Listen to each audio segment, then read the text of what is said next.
ማቴዎስ ወንጌል ምዕራፍ 28። በሰንበትም መጨረሻ የመጀመሪያ ቀን ሲነጋ መግደላዊት ማርያምና ሁለተኛይቱ ማርያምም መቃብሩን ሊያዩት መጡ።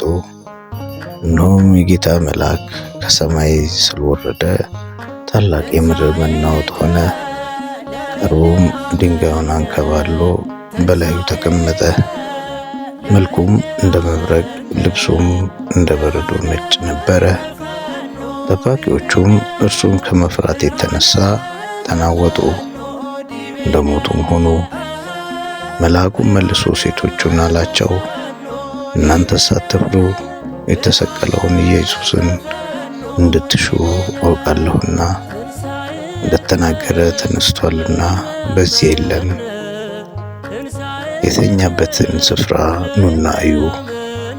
ፈጥናችሁም ሂዱና ከሙታን ተነሳ፣ እነሆም ወደ ገሊላ ይቀድማችኋል፣ በዚያም ታዩታላችሁ ብላችሁ ለደቀ መዛሙርቱ ንገሯቸው። እነሆም ነገሯቸው።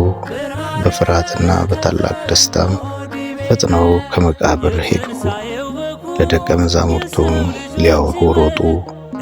እነሆም ኢየሱስ አገኛቸውና ደስ ይበላችሁ አላቸው። እነርሱም ቀርበው እግሩን ይዘው ሰገዱለት። በዚያ ጊዜ ኢየሱስ አትፍሩ፣ ሄዳችሁ ወደ ገሊላ እንዲሄዱ ለወንድሞቼ ተናገሩ፣ በዚያም ያዩኛል አላቸው። ሲሄዱም ሳሉ እነሆ ከጠባቂዎቹ አንዳንድ ወደ ከተማ መጥተው የሆነውን ሁሉ ለካህናት አለቆች አወሩ።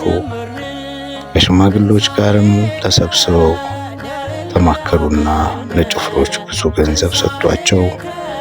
እኛ ተኝተን ሳለን ደቀ መዛሙርቱ በሌሊት መጥተው ሰረቁት በሉ።